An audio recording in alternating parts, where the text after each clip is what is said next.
Hello, welcome. Hello, and welcome to the Stream of Truth. I am Dr. Tassel Faith Shamebrook, And I'm Sean Kelly. and today our topic is ascension through relationship.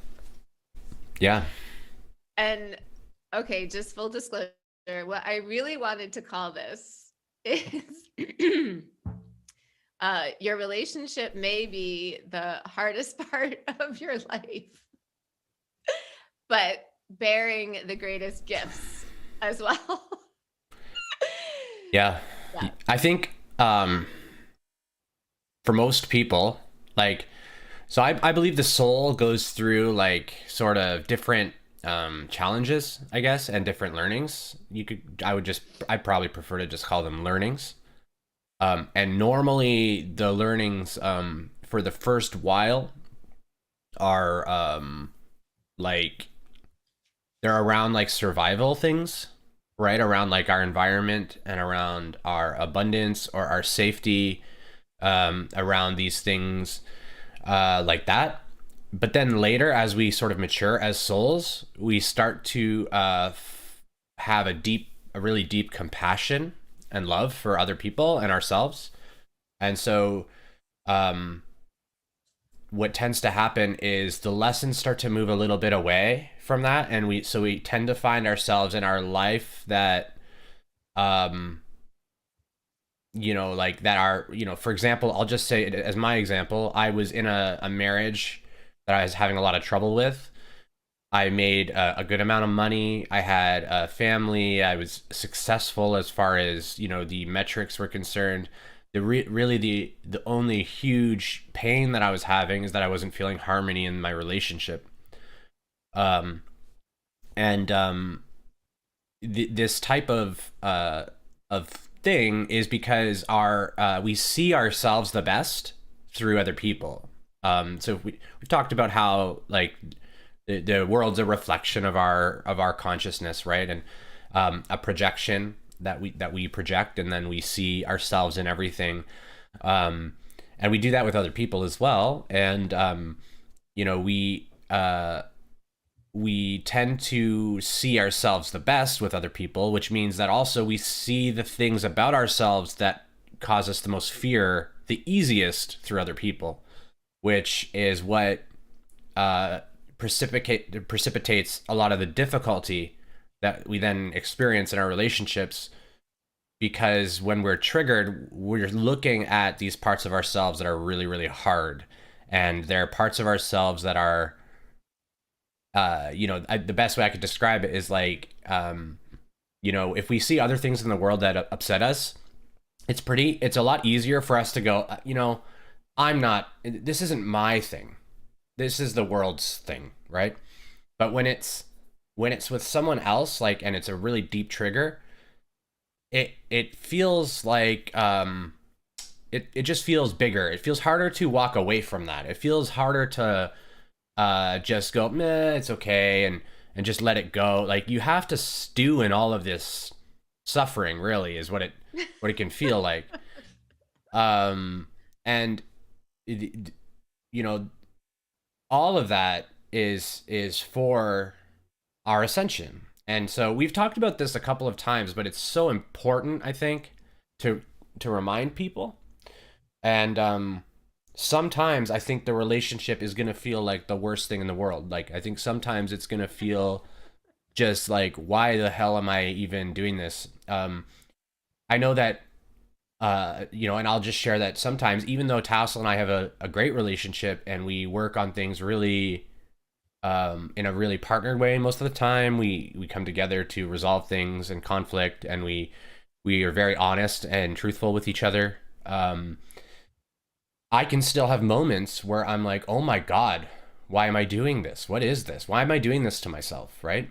And it's really easy in those moments, I think, to blame our partners and say, oh, they must not be the right one, or they must be doing something wrong. And of course, sometimes that could be true. There could be some truth to that. But I'm inviting everyone to just take a step back, and instead of looking at the partner and what they've done that's brought up the stuff, or what they've said that's brought the stuff up. Try to look at yourself and why this fear is being triggered so deeply. Like it's that's always usually what it is some fear inside is getting stirred up because of what was said or what was done, what was observed. There's fear getting all stirred up. And so where did that come from? And so you can, and usually you get to a place, and Tassel, I think you'd agree with this, but correct me if I'm wrong, but usually you get to a place where you reflect and go, oh, I was scared of this, this, and this. And now they've shown me that fear. Like without them doing all these things, I wouldn't have really seen that fear. And I was able to, maybe I wasn't able to totally let go of that fear. Maybe I wasn't able to like totally transmute that into light. But now that I'm very aware of it, that awareness doesn't fall away. It's not like our memory. This is our emotional and pain body memory. Our cognitive memory, fades. We forget stuff. But our pain body, once the awareness of consciousness and divinity shines on our pain body, it begins to heal. And so you can know moving forward that it will be healed. It will be, because you're now aware. I'm not afraid. I'm not afraid of them. I'm afraid of my own feelings and stories that I have. And that their behavior is sort of triggering me to recall other moments where I've been hurt or some other way, stepped on or manipulated, whatever it is. And without them doing that and showing up for you, you wouldn't be able to see that. So, it's kind of like they're giving you some crappy tasting medicine is a good way to think about it. That's a great way to think about it. Yeah, thank you for the Yeah. medicine. It tastes like poop, but thank you. Right? That's kind of how I try to look at it, like almost like and then if you can stay connected, if you're able to, which not everyone is, but if you're able to, you can take your medicine with a spoonful of sugar. Yes, everything you've said, total agreement. And just full disclosure, you and I are coming out of a really big, I would say, clarification, illumination, initiation for us. I know for me, I've seen some things in myself through our interactions over the past few weeks that are really uncomfortable to see. And like, I want to say, like, the worst parts of myself come up in my relationship with you. And so I think it's so easy to at times want to, like, oh my gosh, I don't know how to do this because it's just so painful seeing the aspects of myself, really. That's what the greatest pain is, seeing aspects of myself that I don't like and that I didn't even really fully realize were there or were present in my relationships.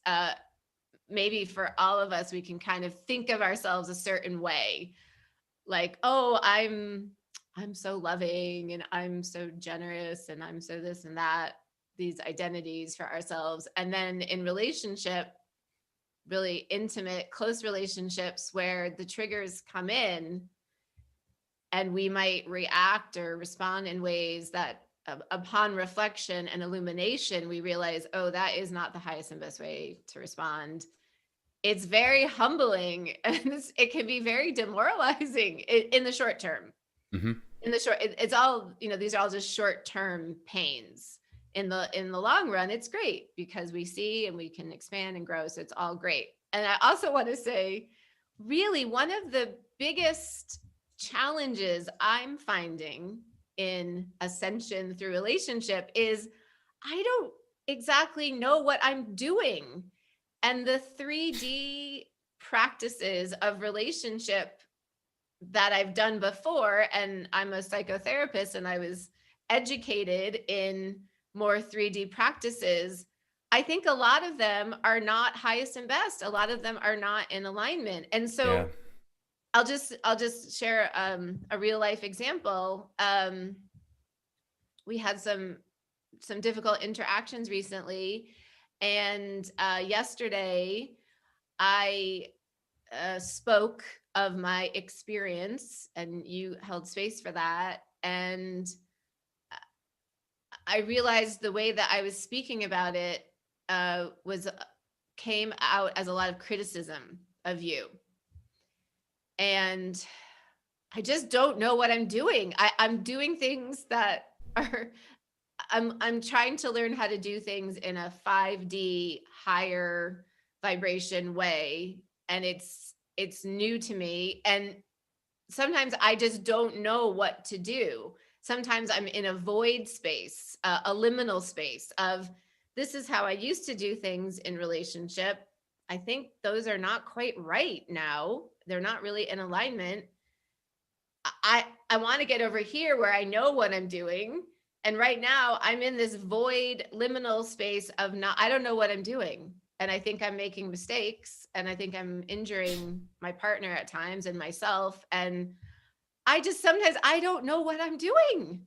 Yeah, I think we're in a we're being invited, I think, to realize that um what we believed to be true in the past is not the way that we thought it was. And in the process of coming out of a deep slumber, you know, there's grogginess, right? There's confusion. Um and especially, like you said, you're a psychotherapist. You've been sort of steeped in 3D modeling of what how to deal with conflict and how to deal with various things. And all of those were, I think, at the time appropriate, and were good practices, a lot of them, right? Some of them were questionable, but um you know, like for example, you know, some it is important.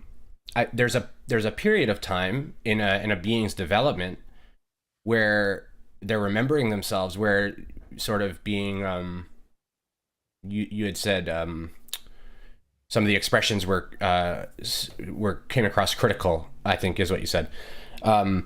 There's a period of time where people should be seen, like they should have those reflections, right? Like when they're not in their Christed divine presence, and they're not aware of themselves, of the love they are, they need to see that they are acting in fear, right?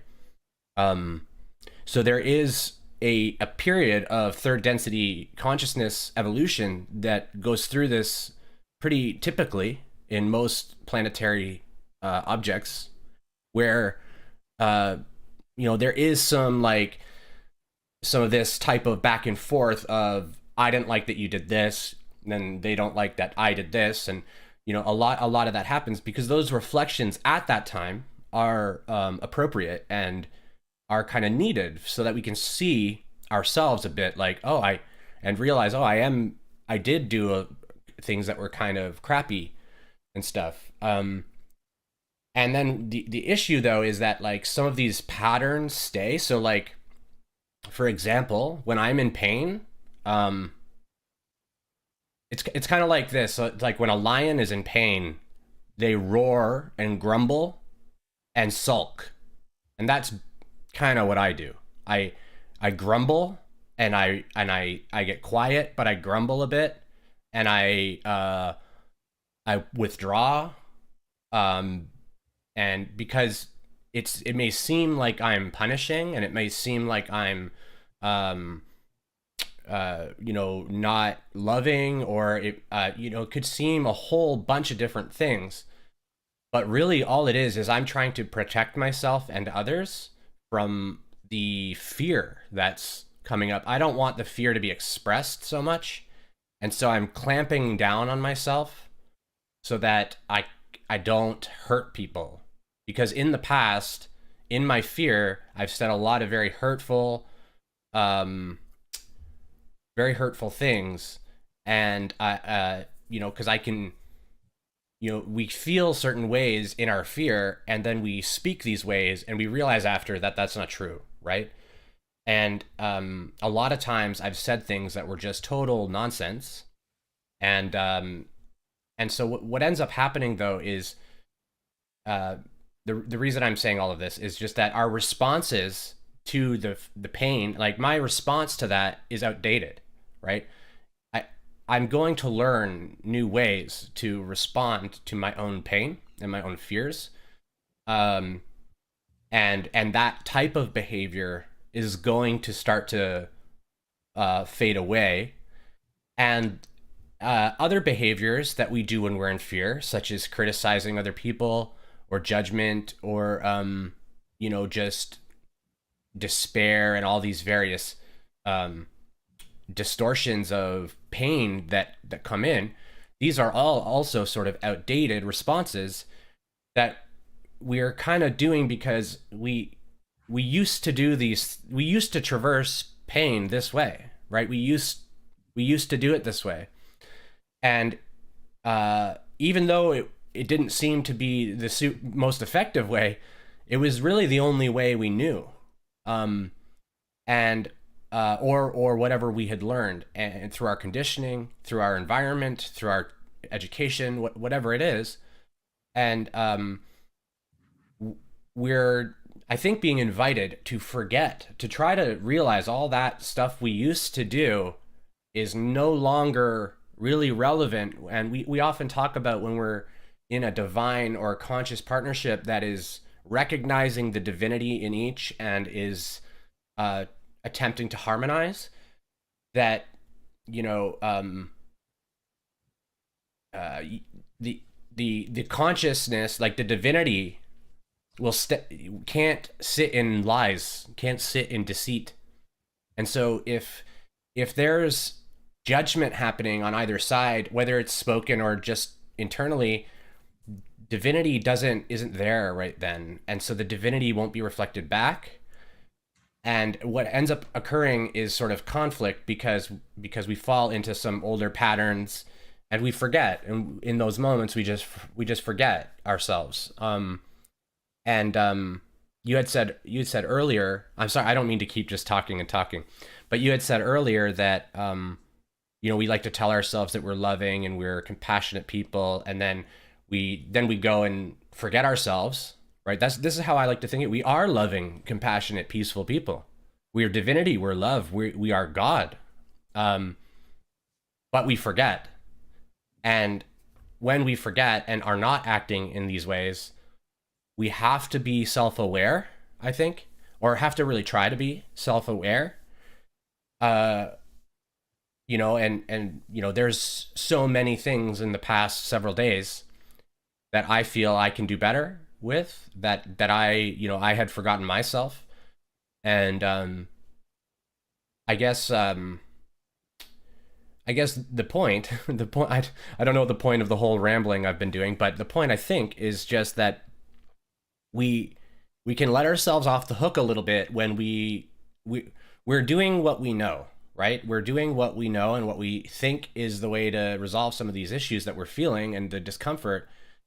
But I think what we're seeing is the ways we used to do these things, the ways that we used to be and show up, aren't quite necessarily appropriate anymore for us, and appropriate for the relationships we're in now. And I think all of us have these things. All of us have these various defense mechanisms and offense mechanisms, and right, and different approaches that we take to try and move through the discomfort. And it's not always, it's old patterns, right, that come up, and we move through them. Or maybe, like you said, you're a psychotherapist, you've been taught a lot of these as sort of, gospel, sort of, right? Like, these are the effective ways, and shown through clinical studies and whatever it is. So it's been even pushed deeper onto you, some of these type of modelings that are, in my opinion, a little bit built on conflict, a little bit built on judgment. And you know, I think they mean very well, and I don't think that I don't think the people that created them sort of really saw that at the time. And you know, a couple of years ago, I wouldn't have seen that at the time, or you know, that they were sort of conflict ridden. I would have seen it as, oh, this seems to make sense, right? So I don't think there's any issue with any of it. I think it's all perfect, and it's just it is challenging, and that's why the relationships are so challenging, because we have all these old patterns we're trying to get rid of, and the old patterns are usually the things that trigger the wounds in your partner as well. So Yes, and as of right now, I'm still unsure about the new patterns. I still don't quite understand what I should be doing. that's the trick. I don't think there are new patterns. Okay, I think we're it's creating them as we go. well, that's part of it, yeah, but I think also what we're being invited to do is live presently. So what that means is we don't prescribe activity. Yeah, pattern is probably an outdated way to think of things. Right, yeah, we're supposed to be dynamically loving. We respond with love. That's the pattern, I think. Right. Yeah. So if it's okay, I just thought I'd back up a little bit and just describe a little bit of what occurred between us just in the old pattern. Sure. And then I didn't know we were going to talk about all this today. Oh. I'm not saying we shouldn't. I didn't realize we were. Oh, let's do it. Okay, is it okay? Sure. Yeah, so just as you said last week when you were here, I think were going through something, and you became the lion. You withdrew. And you were grumbling a bit, and here and there,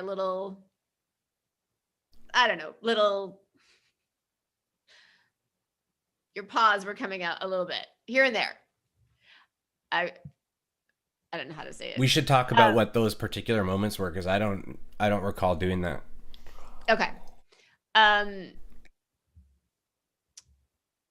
Well, like when I asked you if you could move the computer stuff, there was just some grumbling. There was just some, as you said, just some grumbling. Yes. In that moment, I was conflicted because I wanted to do the stream. I also didn't want to do the stream.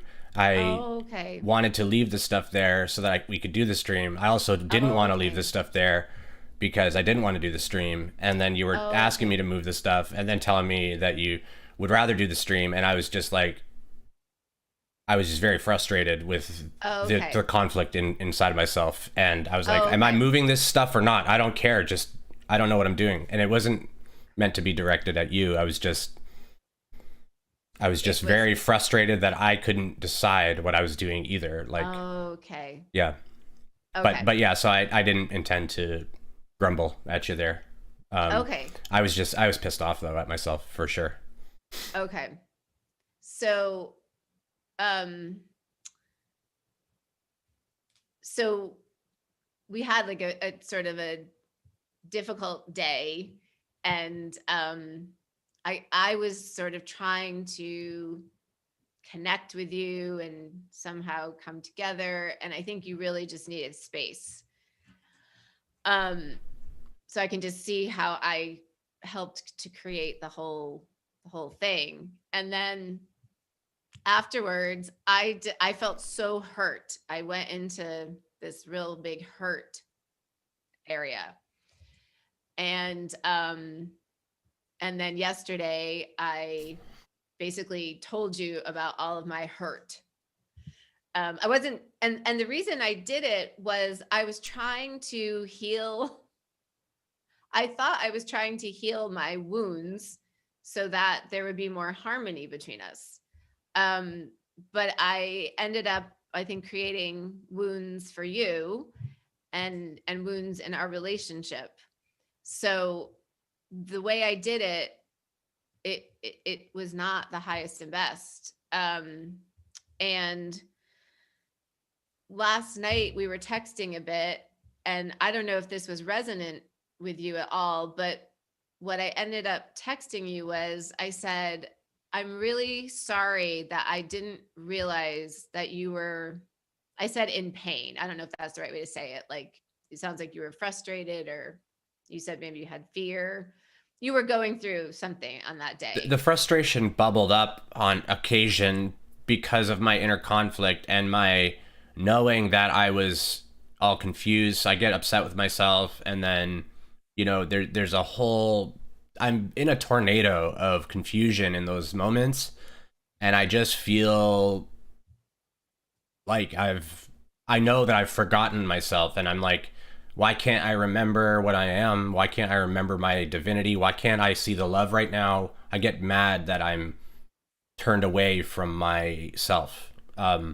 Okay. Yeah, so it can end up maybe coming across in my energy a little bit, because I'm not feeling very stable in myself, I guess. So, yeah. Yeah.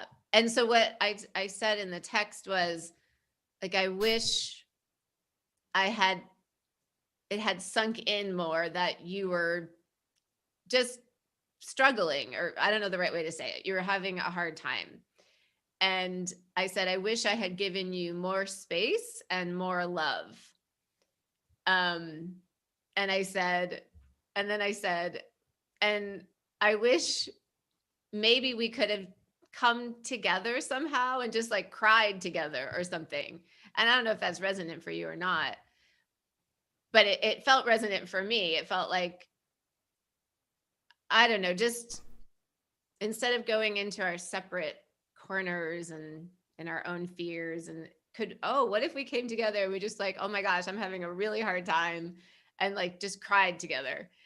And I said, I wish you had put your head on my lap and I could have just stroked your hair and said, you are so loved no matter what. And I'm here, and we can be together in our pain. Um, and I don't know if that's a better way to handle these things. That sounds really nice to me. Yeah, I think that way would be better, probably. Uh the issue is that in those moments I can't see love very well. So everything feels a little unsafe.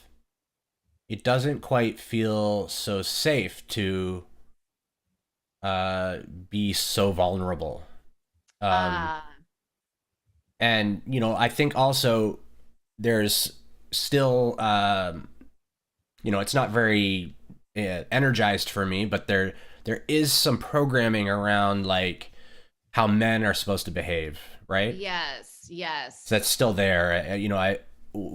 Kids grow up, little boys grow up, idolizing Superman and these tough guys and heroes, and um, you know, these characters that show like no weakness at all, right? Stoic.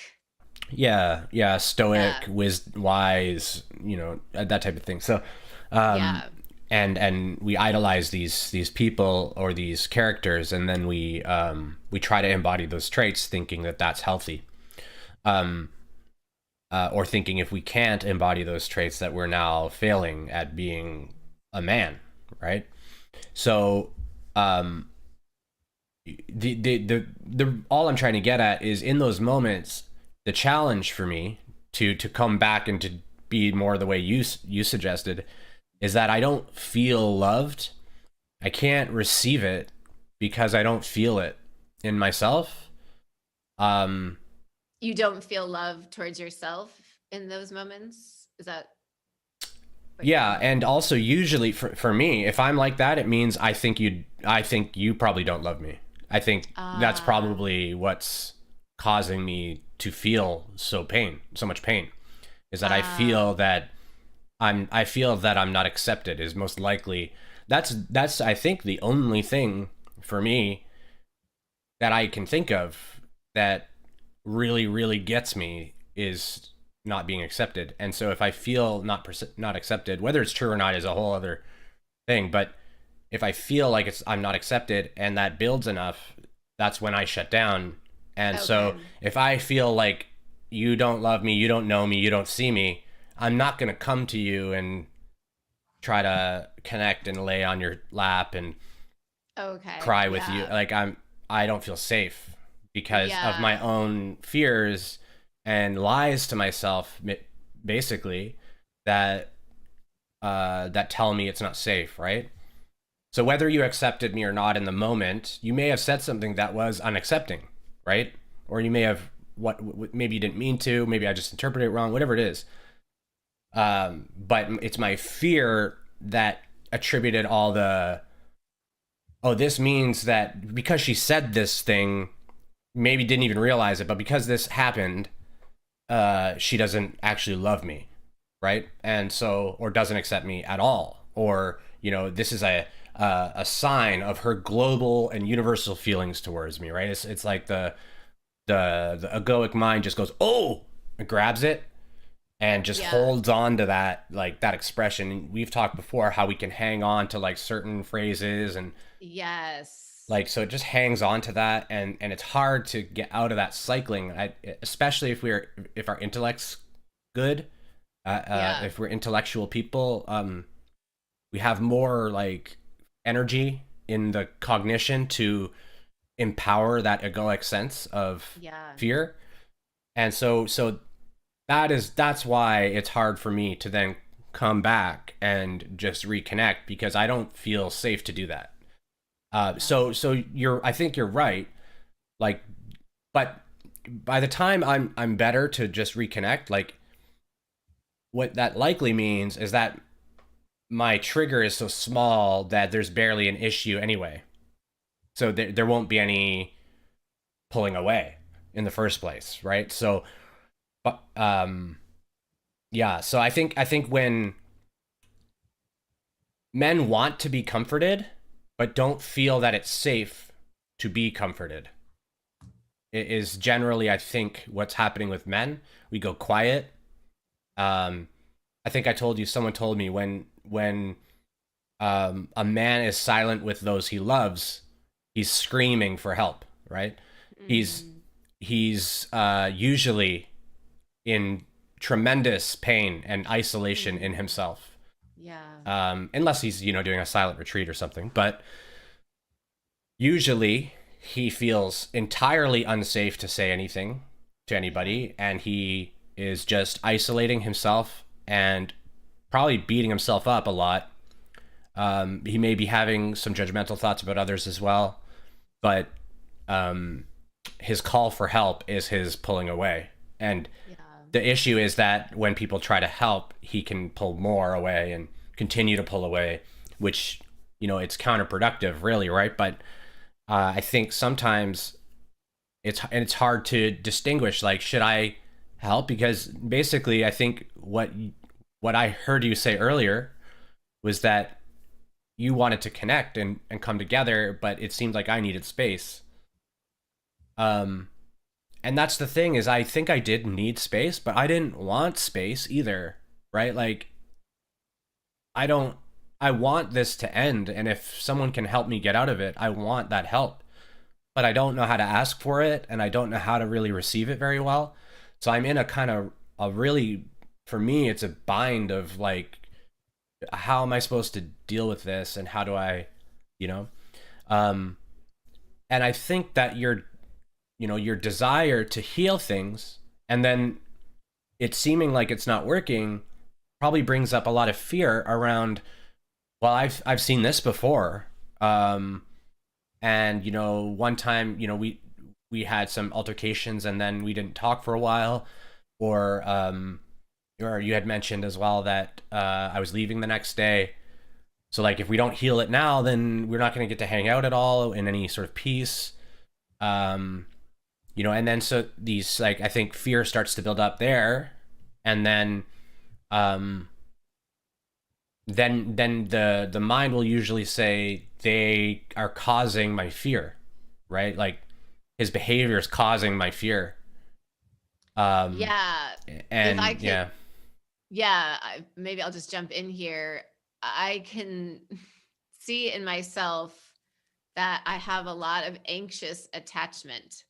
that needs to be looked at and hopefully I do too. healed. I do too. So when you do withdraw, I'm embarrassed to say it feels terrifying to me. And I'm embarrassed to say that because I'm a grown woman. I'm a doctor of psychotherapy. And yet when my partner withdraws, I get so terrified. And I think it has a lot to do with my childhood. It makes sense. It makes sense given the course of my childhood. So this is a shadow aspect of myself that I'm really seeing, and it's embarrassing. And I shouldn't label it. So Yeah, I was just about to say it doesn't have to be embarrassing. Yeah, I think. Well, what I I want think to it's say about beautiful that you're sharing it. yeah, what I want to say is, in the mainstream, other doctors of psychotherapy are probably not totally sharing these things, right? Probably not. Probably not. So I think it's maybe unusual for therapists, coaches to share, or maybe it's not. I don't know. All I'm saying is I think I have programming. I'll just say that. I have Right. programming that I shouldn't be like this, and maybe I shouldn't share it either. Kind of like That's, I should know better, kind of as well, I maybe. I should not be like that to begin with. If I'm a grown up and I'm a therapist, I should already have healed that, or Right. I should be perfect. I should be really together. I should be, all good in that aspect. So that's where I think the shame and embarrassment can come up. So, but I want to release that. And I want to just say, for me and anyone else, we're all here working through our shadow and our karmic patterns and our insecurities and all of that. And so I don't want to be embarrassed. I want to just accept, oh, okay, this is something in myself, and I'm going to honor it. And I'm also going to love it. I'm not going to hate it or be embarrassed about it, but I'm going to look at it. So yeah, I can be very anxiously attached. Yeah. And Okay. and so I want to just be really clear that I can see how I create drama, or you might call it, or that's a very negative word. I create more troubles between us because you're withdrawing, and then I'm so scared, and I'm kind of running after you, and then at times you can be kind of frustrated back towards me, like, I need space, go away. And then I feel more hurt, and it just expands and expands, and I think that a mess. I think we can see this cycling here. Like, at least I can, and hopefully this doesn't feel bad or anything. But I felt hurt, and I freaked out and did my thing, which is withdraw. Right. I'm not saying you meant to hurt me or anything, but you had been saying things for the last week or so through various conversations that I didn't really bring up. I didn't really tell you that it was hurting me. I was trying to just accept it and forgive it and let it go and stuff. I was trying to be the person I say I am and that I teach to be, right? Yeah. And trying to let things go and to just be okay with things and not let the fear bother me.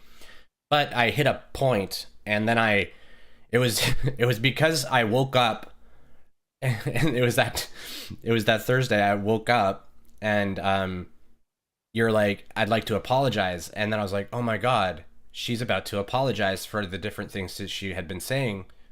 And then you didn't really. And it was that little thing that like, I kind of snapped there. And I was like, oh my God.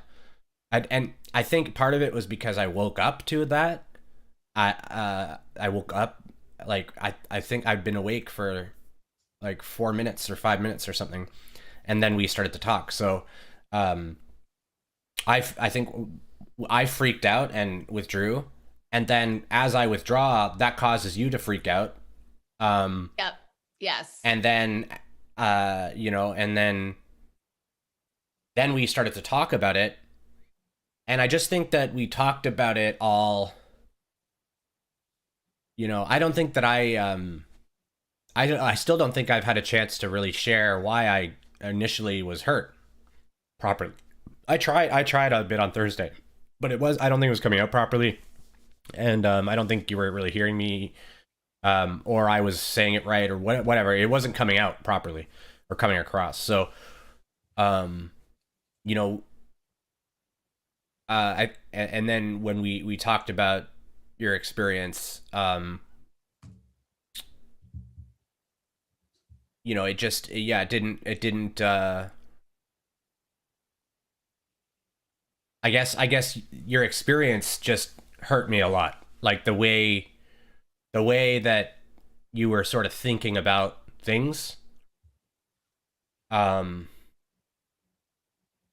I was aware, you know, that, but it's kind of like I get to just re-experience it again and then again and again each time we're kind of approaching it and talking about it. Um, and but yeah, so anyways, I'm just trying to point out that it's this cycle of, so one of us gets upset and the other one freaks out. And really what we I think what we are seeing here, what I'm seeing is when one of us freaks out, the other one has to try to stay calm and just trust that it's okay. They're freaking out.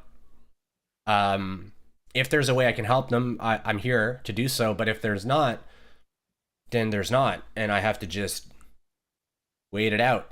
And it'll probably be okay. It'll be okay, right? Like, I think that's where we need to get. And I don't think we should be hard on ourselves, because it's hard to trust in that, given past experience and our conditioning and all these things. It's not easy to like ignore all that fear. So I think I think that's all we need to try to do, is remember that, you know, I didn't need to freak out initially either, right? And then you didn't need to freak out that I was freaking out. And then I freaked out that you freaked out again. And then yeah. And then you freaked out about that. Yeah, exactly.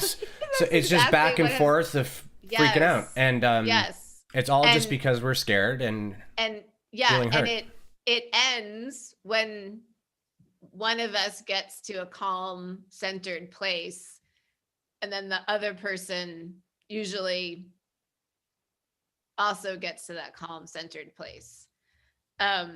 Exactly, yeah. And I think maybe that happened a bit last night for us. I don't want to speak for you, but I could see the error of my ways last night. I could see how I had done things in a way that felt I was criticizing you when I was talking about my experience, and before that too. I could see that, and I apologized. And then I felt at least more like calm and centered, and at least, oh, okay, I think I know what I did wrong, and I think I can shift this in the future. And then I just felt calm, and I hoped you and I would be okay, but I also felt I'm doing my best. I made a mistake. I'm looking at it. I want to shift it in the future. What more can I do? I'm doing my best. Mm-hmm. But yeah, it's just very intense. It's just very, very intense what comes up. And in the description of this topic of the video, I had written that the key aspects of ascension through relationship is that I wrote the rapid emergence of our shadow. It just, whoa, it comes up. Mm-hmm. It just emerges all the time in all these different situations. And then I also wrote initiations into unconditional love acceptance and non-judgment. And I think the non-judgment piece I'm working, it's a new piece for me. I think I'm very judgmental towards myself. I've said this before, my ex-husband has called me the relentless self-improver. So that's just, and it's sort of like a friendly judgment. It's not, I wouldn't say it's malicious. It's just like, oh, this could be better. Maybe this could be better or something. But anyway, I can see that there's room for me to grow with non-judgment. And then I also, sorry, go ahead. Yeah. I just wanted to say that the only reason that that type of stuff even gets me is because of my self-judgment, right? Like, if I wasn't judging myself, this stuff wouldn't upset me. I would just, it wouldn't, I would just know that I would just know my divinity. And so you're saying whatever you're saying, and I would just, it wouldn't hurt, it wouldn't hit me the way it does. So that's why I always say it's my fault that I get hurt when you're talking. It's not your, I shouldn't say it's my fault, but it's my responsibility to stop judging myself. And if I can do that, then, and accept myself, then it won't matter what you say, really. Right. As far as me getting wounded, I won't get wounded. It matters. I mean, like, I care, I listen and things, but I won't get wounded from your speech because I have no wound that's being poked at because it's been healed. Right. And another phrase that has come up for me today, I think Spirit is zooming it into my brain. And this phrase, okay, the phrase is personal responsibility. I don't know, it feels like really big and it feels a little scary or something. Personal responsibility. What I take it to mean is that when you really look at, okay, what is bothering you in the relationship? Where are you not taking personal responsibility? That's what comes up for me.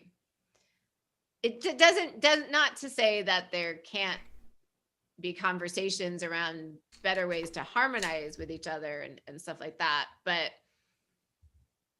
I'm noticing that different issues or fears that come up in our relationship actually have to do with me and me taking responsibility for the emotions and the fears and any actions that I need to take.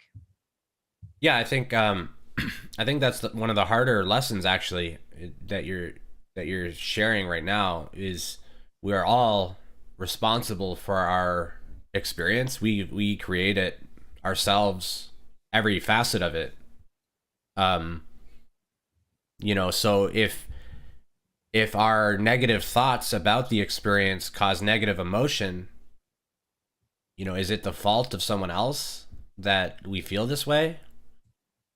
Someone else may have done something crappy. I'm not saying what they did isn't sort of objectively crappy, because we can watch someone beat someone else up or something and go, that's a pretty crappy thing to happen, right? Or we could agree, I think, that we don't really want that going on in our society so much, right? So we can look at that stuff and discern, I don't think that's for me, but our emotional response is purely our creation, right?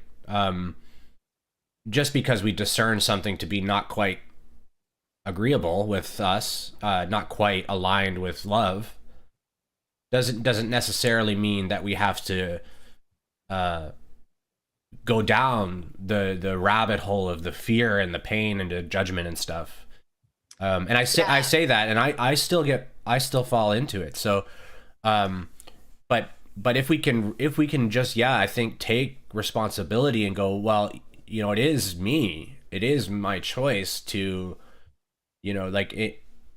I can choose to see that this person's in pain and as acting a bit off center because of their pain. Or I can be like, this person's being a dick, right? I can look at it either way. And it's a choice which way we go.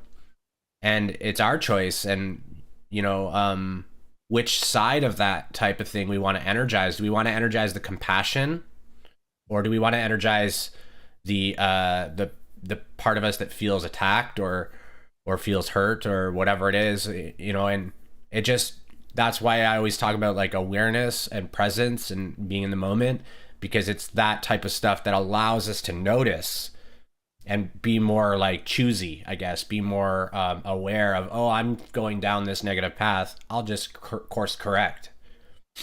And so I think it's great, and I think the self responsibility is probably the hardest thing, one of the harder ones to really get, because it means that we have to admit that all of our pain that we felt emotionally we made, regardless of events outside of us. Yes. And I just want to give two quick examples around personal responsibility. So I can see, looking back at what happened on last Thursday when you were hurt or didn't feel great and withdrew, I can take responsibility for what I then did, and that how I made it worse, basically. As you said, you freaked out and then I freaked out. So I can take personal responsibility that if that happens again and you're withdrawing, that I have a choice. I do not have to freak out, and I can just go about my day and let you be and have hope that you will come back. And if you don't, then I'll be okay too. So I can really see that my emotional state, my way of thinking about things, is obviously purely my own responsibility. It's no one else's. Excuse me. And then a second example of this that I'm really seeing very clearly is I've been going through a lot of different emotions around us being in different geographic locations at times. And so I can take personal responsibility that, well, I have two choices. I can stay in the relationship or not. Those are my choices. And if I choose to stay in the relationship, which I am. Thank you. I was like, what? Oh, I'm sorry. I'm like, what's happening? No, I'm sorry. Breaking up live on the stream of truth. Jesus. I'm sorry. No, it's okay. Sorry. That just hit me a funny way. I'm sorry. It's okay. All I meant was, like, what I'm trying to say is, if you're in a situation that maybe you don't like or that is hard, you can leave the situation. That's a possibility. Or you can make the best of the situation. And accept it. Yeah. You can accept it. And I can take responsibility that I can make my life just as great as possible, in general, whether you're here or not. I'm taking responsibility for my own life and my own situation. Yeah. And I'm not saying that means I can't have feelings of, oh, this is not my ideal. This is not my preference. It's hard. I don't want to shut down my human's feelings about it, but I'm taking responsibility that my happiness is my responsibility, period. It's not the relationship's responsibility. If you were here full time as well, it's not your responsibility. It's not the relationship's responsibility. My happiness is my responsibility, period. Yeah, well said. Well said. I think if you guys don't mind, I'd like to, today is February 2nd, 2022. Ka was like pushing on me to channel something I barely had time to do it before the stream, and so I think that's one of the reasons we were late. But if you guys are okay, I wouldn't mind reading it. It seems timely. It seemed important to Ka, which most things aren't very important to Ka. It, I don't know how else to describe it. Ka doesn't have the same framing of priority that we understand. Is the best way I can.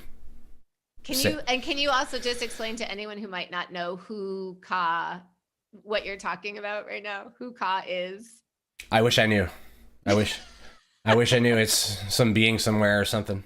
No, it's so I have theories. Ka is a we could say a higher dimensional being that I channel. That is from sixth density or perhaps seventh density. I think they share wisdom and love with me, and they help. For me, they help frame things in ways that are more how do I describe it, like more neutral a lot of the time. They help to highlight a lot of the neutrality of the sameness of the creation, like it's all love. So everything's neutral by nature, by its nature, in its inherent nature. It's just love, and they highlight that a lot for me. But they are a sixth density social memory complex. Ka in Egyptian means spark of life, I think. It's kind of odd that Ka and Ra sound so similar. I am not certain the relationship between them, though I know there is one. I believe that Ka social memory complex is a part of what's called the Confederation of Planets in service to the One Infinite Creator. Perhaps Ka may be a guardian, which serves the council. That's a part of that.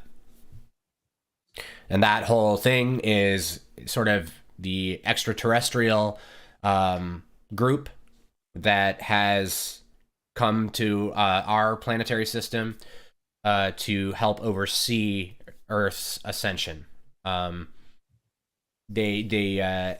then they contact individuals that have appropriate vibratory frequencies for their messaging, and then that comes through because they in the past they tried to contact presidents and different leaders, and that went really bad, and they were ignored, or they were whatever. It went really bad, so they started to go, oh, we'll just talk to the people directly. Then we'll just talk directly to the normal folks. And so that's it's kind of complicated if somebody's not into this type of stuff, really. But hopefully, if you could just throw all that stuff away, that stuff's not important. Just try to listen to the message and see if it resonates with you. Whoever they are, whatever they are, they speak a lot of deep wisdom, I find, and that's all I care about, to be honest. And that's all they ever tell me to care about. Whenever I ask them about these types of questions, they tend to go, "Nah, don't worry about it." It's kind of their response. They say a lot of times that it's infringement on my free will. So whatever that means, right? What does that even mean? But anyway, so I'll read it to you, and I get a little nervous when I do this, but these channelings are like, they feel very intimate for me. So and it's a little nervous to go on the internet and like tell people I speak to aliens and things. I still feel a little bit of hesitation in these situations, so I appreciate you guys listening, and hopefully it resonates, and hopefully you enjoy it. And so this was channeled only like an hour or two ago, probably an hour and a half ago or so.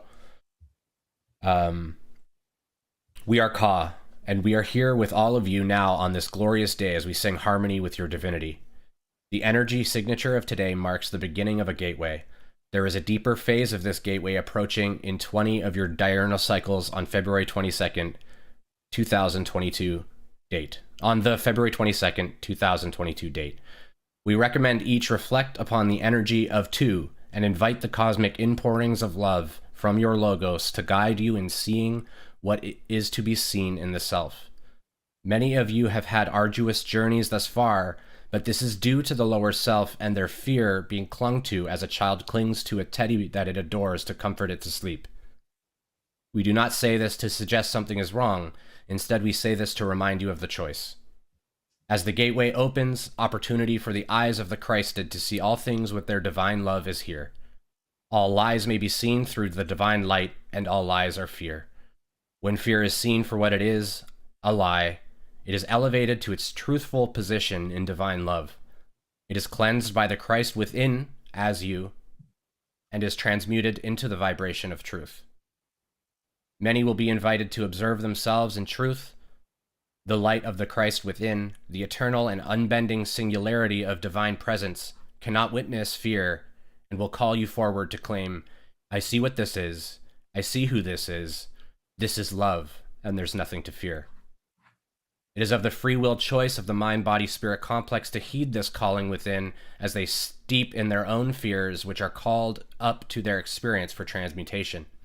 Each moment of fear may be blessed and thanked as an opportunity for one to heal distortions of truth in their divinity by choosing love. When the light encounters the darkness, it is illuminated, and all is seen in its truth.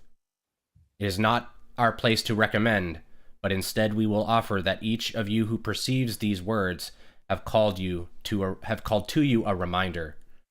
You are the divine love of the Creator here now in form. You are not alone. You may embrace the Christ and divine self, and in this embrace watch the soot of your fear wash away in the light of the Creator. Look to your deepest fears, dear ones, and see truth. You fear only your story, and the story you tell yourself of who you are was crafted by the lower self in fear. This costume no longer suits you, and is our humble promise that the fear shall be cleansed as you allow it to be healed in love. Go forth then, merry, at peace, and one with the Creator and divinity within. There is nothing to fear. You are loved. And so it is. And I finished that at 111. That's a weird little synchronicity. But super cool. Yeah, so that was the messaging this morning. And I hope it resonates with people. It's I get all tingly when I'm reading it. So that's great. But I think it's relevant, and it's interesting actually that we started to talk about choice in the stream. It's a choice and our fears and Tassel hasn't seen this channeling yet or anything. But I think Ka can picks up on what we're gonna put down in the day, like kind of knows what's going on, sees stuff from a level that we can't fathom really, and will offer these, yeah, you guys are on a bit of a right pathway here. And so, I think it's a really beautiful message, and, they're not usually that, what's the word? Like, they can be a little colder sometimes with their channel. And they were a little bit more like loving, I think, in this one. I think they tailor it to the moment and to the audience as well, because I think they have an idea of who will listen or who is going to hear it before I even put it down. I think they already know sort of what souls will be hearing it, because they are hearing the calling from the souls that are going to hear it prior to any of this occurring. So that's my theory anyway. But anyways, I hope you guys like that. I loved it. Choose love. Choose love. Yeah. Choose love. Choose love. Yeah, that's choose the summary love. of it. Choose love. Choose love. That in our last stream on Monday, you started out by saying just show up in love. It was about being your God self, being our God self. And you said just show up in love. And so that's the same thing we're saying. Yeah. That's the summary. That's basically all we say every day. Every stream, it's just going to be show up in love, be love, choose love, act from love, not fear. Yeah. That's our ascension. basically. that's what Come we're, back. yeah. Yeah, come back to ourselves, which is just love. And remember to love ourselves. That's the Yes. hardest part, I think, for most. But Yeah. Yeah. like for me, I can love others pretty easily, but myself, I like forget to do that. I'll be hard on myself. I won't even realize I'm being hard on myself and stuff because Yeah. you know. So I think that's for me, anyways. That's my expansion, is to like be more a little more thoughtful around how I engage with myself inside, right? Yeah. Yeah. Beautiful. Alrighty Choose then. love. Choose love and Choose love. you know, choose the stream of truth, and we'll see you on what day is it? We'll see you on on Friday. On Friday. Yes. Yes. Thank you so much for watching. So much love to everyone.